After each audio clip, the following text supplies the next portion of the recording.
Hello guys, welcome back to my channel. कैसे हैं आप लोग? आपको पता है कि हम इन दिनों पर्सनालिटी से जुड़ी हुई बहुत सारी बातें करते हैं और किस तरह से आपको अपनी लाइफ में आगे बढ़ना चाहिए, आपकी पर्सनालिटी क्या कहती है, कौन सी चीज़ें आपके लिए ज़्यादा अच्छी होती हैं जो आपको करना चाहिए। और ये सब कुछ आपकी पर्सनालिटी पर टिका होता है कि आप किस तरह से हैं, आपके फीचर्स कैसे हैं, आप क्या सोचते हैं, आपका लुक कैसा है। इस सब पर भी डिपेंड करता है कि आपको किस फील्ड में काम करना चाहिए। मगर कई बार ऐसा होता है कि हमारी लाइफ में किसी तरह का कोई एक ऐसा एक्सीडेंट हो जाता है और हम इन्फिनिटी कॉम्प्लेक्स में चले जाते हैं, लोग हमसे कतराने लगते हैं और हम लोगों की बातों को इतना तवज्जो देने लगते हैं कि हम धीरे धीरे इन्फिनिटी कॉम्प्लेक्स में चले जाते हैं। और पिछले दिनों मैंने आपको बताया था कि जो अभी वीडियोस चल रहे हैं वो एसिड सर्वाइवर गर्ल्स के ऊपर चल रहे हैं। ऐसी गर्ल्स जिनके ऊपर एसिड अटैक हो जाता है और उसके बाद वो अपने पास्ट को नहीं भूल पाती हैं और जब खुद को देखती हैं तो उनका चेहरा इतना डरावना उनको नजर आता है और उनके पास उसका कोई सॉल्यूशन नहीं होता कि वो उसको कैसे ठीक करें। ट्रीटमेंट भी करवाती हैं तो भी उनका वो मकसद हल नहीं हो पाता और लोग उनको देख नहीं पाते, उनसे कतराने लगते हैं और वो खुद को कम समझने लगती है। तो ऐसा नहीं होता गाइस। जब भी आपके साथ किसी भी तरह का एक्सीडेंट हो जाए, मैं एसिड अटैक की ही बात नहीं करती, कई बार किस तरह के एक्सीडेंट हो जाते हैं जिसमें हमारी आईज खराब हो जाती हैं, हमारे लेग्स खराब हो जाते हैं, हमारे हैंड खराब हो जाते हैं। किसी भी सिचुएशन में हमें अपने आप को कम नहीं समझना चाहिए। मैं हमेशा कहती हूँ अपनी उस कमी को अपना हथियार बनाइए और उस कमी से ही आप अपनी लाइफ में ग्रोथ करें। तो मैं इन दिनों आपको कुछ ऐसी स्टोरी सुना रही हूँ कि मेरे पास कुछ इस तरह की जो गर्ल्स आती हैं जिनके ऊपर एसिड अटैक कर दिया जाता है। एसिड अटैक के बाद वो उनकी लाइफ बिल्कुल इस तरह की हो जाती है कि चाहकर भी वो आगे नहीं बढ़ पाती। कोई उनको कितना भी बड़ा सपोर्ट दे लेकिन वो अपने पास्ट को नहीं भूल पाती और उनको लगता है कि उनमें कुछ कमी है। और मैं पर्सनालिटी प्रेडिक्शन का काम करती हूँ, ब्यूटी एडवाइज़र, करियर एडवाइज़र हूँ और ब्यूटी के बारे में आपको बताती हूँ।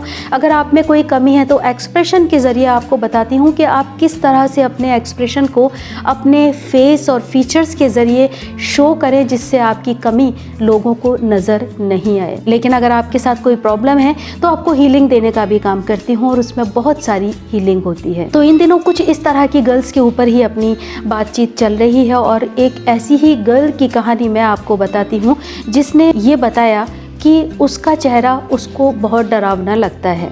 उसके ऊपर एसिड डाल दिया गया था और वो अब कुछ भी करने के काबिल नहीं है, वो रिलैक्स नहीं रह पाती, वो करियर में आगे नहीं बढ़ पाती। उसको लगता है कि मैं सुसाइड कर लूँ या मुझे दुनिया में जीना ही नहीं चाहिए। जब मैं पब्लिक के बीच में बैठती हूँ तो बिहेवियर क्या करूँ, किस तरह से मैं बात करूँ, मैं लोगों से क्या कहूँ और उनकी बात का जवाब क्या दूँ, ये बात मेरे समझ में नहीं आती। तो गाइस, इस तरह के लोगों के लिए आज हम इस वीडियो में बात करेंगे कि अगर आपके साथ कुछ इस तरह का हो गया है और आपको लगता है कि आप अपना चेहरा नहीं देख सकते, आपके लिए भी डरावना है और दूसरे के लिए भी है, तो ऐसा नहीं हो सकता। आपको पब्लिक बिहेवियर कुछ इस तरह से करना चाहिए। जब भी आप लोगों के सामने बैठें तो याद रखिए कि आप किस तरह से कम्युनिकेशन करें और किस तरह से बातचीत करें। जब भी आप किसी से कम्युनिकेशन करें तो आप याद रखिए कि इस तरह का कम्युनिकेशन करें जिससे सामने वाला आपके चेहरे से अपना फोकस कुछ ही देर में हटा देगा और वो आपकी बात को ही सुनेगा। कम्युनिकेशन कैसा हो?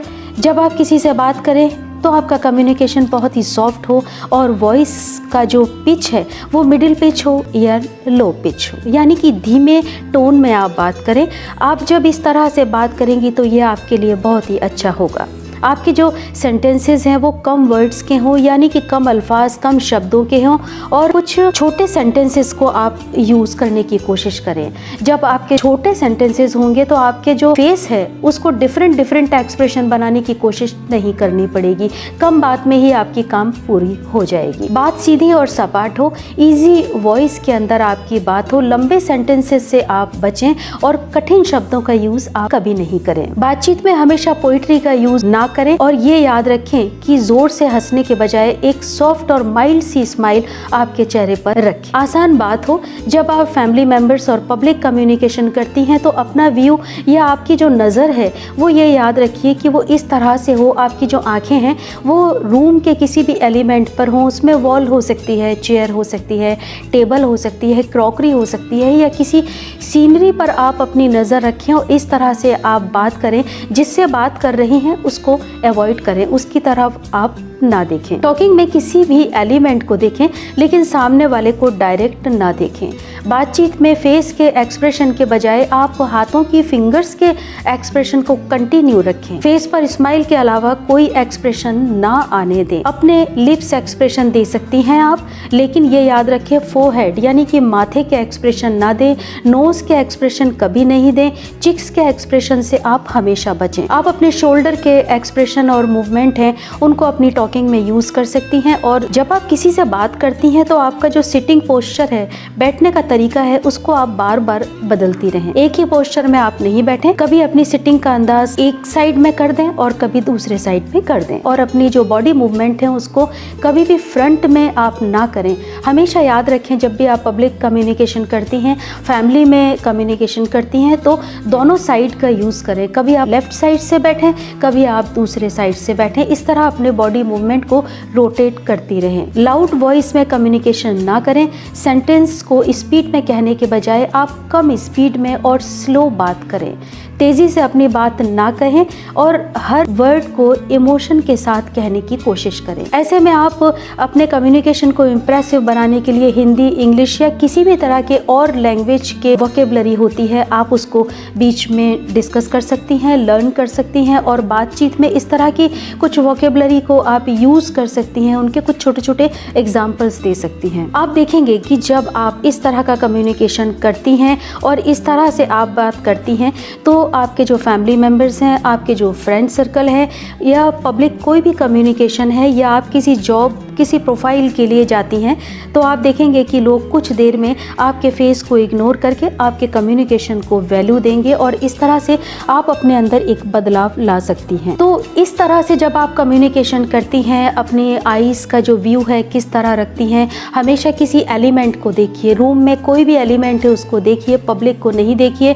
थोड़े दिन में आप देखेंगी कि आपका कॉन्फिडेंस कई गुना बढ़ने लगा है और जो पब्लिक आपको इग्नोर कर रही थी उस इग्नोरेंस से आप बचने लगेंगी और आप में कॉन्फिडेंस आएगा। आप अपने पास्ट को भूलेंगे, पब्लिक बिहेवियर आपको करना आएगा और आपको ये पता चलेगा कि आपको किस तरह बात करना चाहिए। तो गाइस, आज इस वीडियो में तो इतना ही है, लेकिन अगले वीडियो में मैं आपको आपके लाइफ स्टाइल के बारे में बताऊंगी और हमारे जो व्यूअर्स हैं वो देख रहे होंगे कि पिछले दिनों से मैं एसिड सर्वाइवर उन गर्ल्स के ऊपर बात कर रही हूँ जिनको किसी रंजिश के चलते एसिड अटैक जिनके साथ कर दिया जाता है और वो डिप्रेशन में चली जाती हैं, करियर में कुछ नहीं कर पाती और उनको बस ऐसा लगता है कि बस उनको दुनिया छोड़ देनी चाहिए। और ऐसी बहुत सी गर्ल्स मेरे पास आती हैं जब मैं पर्सनालिटी प्रेडिक्शन करती हूँ, हीलिंग देती हूँ और ब्यूटी एडवाइज़र के ज़रिए उनको बात करती हूँ, तो वो बताती हैं कि वो किस तरह से जिए।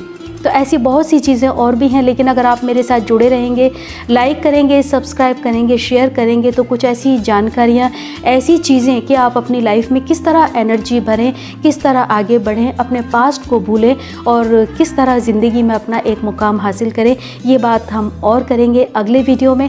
आज इतना ही, फिर मिलेंगे। Stay happy, take care, bye bye.